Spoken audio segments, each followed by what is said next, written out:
అమ్మాయికి అంటే ఈరోజు ఈ స్టేజ్ రావడానికి కారణం అంటే ఎవరు, లేదా వెనకట్ల మనం చెప్పుకునేవి కొన్ని చెప్పుకోనివి కొన్ని అలాంటివి ఏమైనా ఉన్నాయా, బాధలు ఉన్నాయా? ఖచ్చితంగా ఏమున్నా ఏం లేకపోయినా నా కష్టం అక్క, డెఫినెట్గా నా కష్టం. నేను అంటే ఒక నేమ్ అండ్ ఫేమ్ వచ్చేసిన తర్వాత చాలామంది అంటే అది ధర్మం కూడా.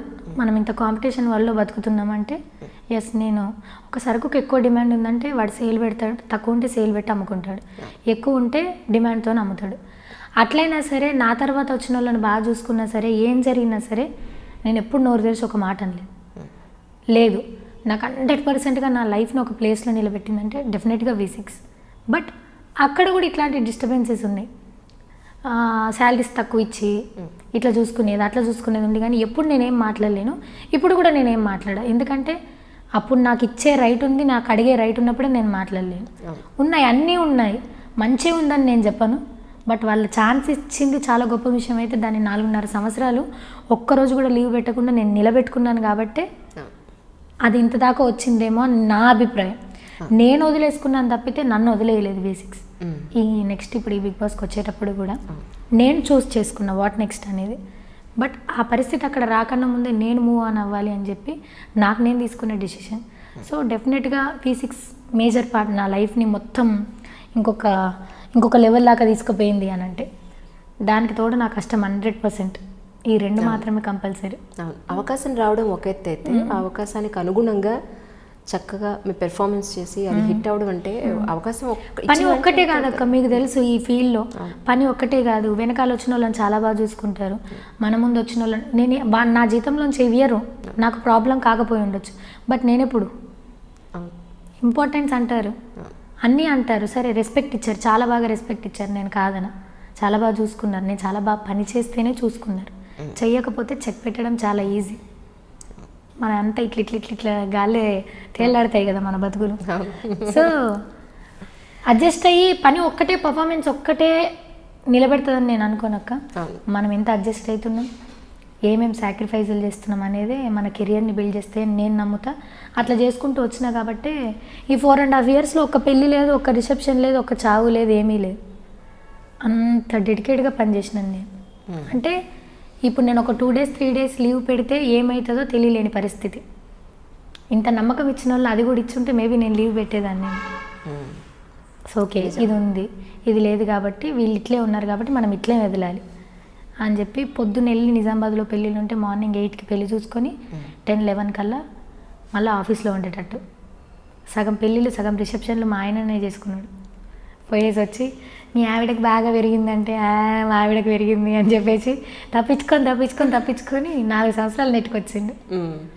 ఏ ఒక్కరోజు కూడా నువ్వు రాకపోతే ఇది బాగోదని మామూలు ఫోర్స్ చేయలే, మా ఆయన అంతకన్నా ఎక్కువ ఫోర్స్ చేయలే. అట్లుంది దాని పని అని నేను అట్లనే చెప్పిన వాళ్ళకి. ఇప్పుడు కాదు, ఇప్పుడు నేను రాను అంటున్నాను కదా, ఈ సంస్థలో పనిచేసిన రోజులైతే ఇది నా నుంచి ఎక్స్పెక్ట్ చేయొద్దు, అది నేను చేయలేంది, అది నేను ఉద్యోగం పనిచేసిన రోజే జరుగుద్ది అని నేను ముందే చెప్పి పెట్టడం వల్ల నాకు ఇంట్లోంచి కూడా పెద్ద ఇబ్బందులు ఏం రాకుండే.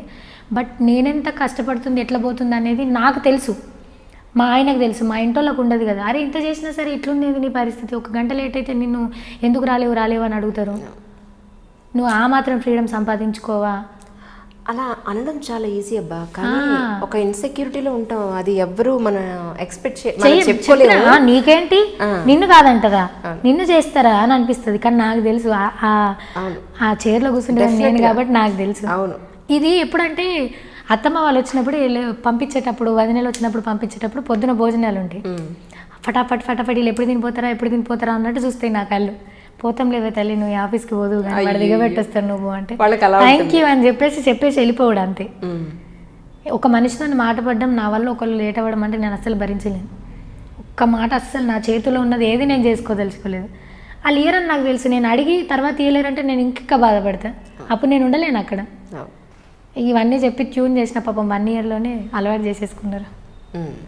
ఖచ్చితంగా నా కష్టం అక్క, ప్లాట్ఫామ్ ఎంత ఉపయోగపడ్డా కానీ సరే డెఫినెట్గా ఇంత సక్సెస్ ఇంత కాంబినేషన్ ఉంది అంటే అది సత్తన్న హెల్ప్, నా హెల్ప్ సత్తన్నకు ఉండి మేము ఇద్దరం కోఆర్డినేట్ చేసుకొని మా ప్లేసుల్లో ఇంకా ఏమంటారు మా ప్లేస్లోకి ఇంకెవరు ఎఫెక్ట్ చేయకుండా. అవును, అది ఎంత ఇంపార్టెంట్ అబ్బా. అసలు ఈ రోజుల్లో ఏ ఫీల్డ్లో కాంపిటీషన్ లేదని అడుగు అసలు, అంటే ఎస్పెషల్లీ ఇందులోనా ఇప్పుడు మీరు చేస్తున్నారు, మీరు ఒక రోజు లీవ్ పెట్టినా సరే ఇది నా ఆఫీస్, అవును. వీళ్ళు నన్ను చూసుకుంటారన్న మీకు నమ్మకం ఉందనుకోండి, అవును.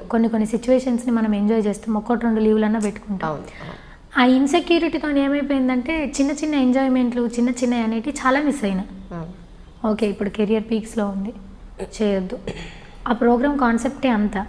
సరే, నా ముందున్న వాళ్ళకి నడవలేదు, నడిచింది నాకెందుకు నడవదంటే ఇంకా అది జరిగిపోయింది, అందరికి జరిగినట్టు నాకు జరగాలని లేదు కదా, సరే చూద్దామని చెప్పేసి చాలా కష్టపడి చేసుకుందాం ఇద్దరం, సత్యన్న నేను కూడా. అన్న కూడా ఒకరోజు కనిపించకపోతే ఒకరోజు లేట్ అవుతుందంటే మీరు ఎట్లా ఓన్ చేసుకున్నారో మేము అంతకన్నా ఎక్కువ ఓన్ చేసేసుకున్నాం. ఒకరోజు మేము స్క్రీన్ మీద కనబడకపోతే మాకు ఎక్కడో డగ్ అనిపించేది.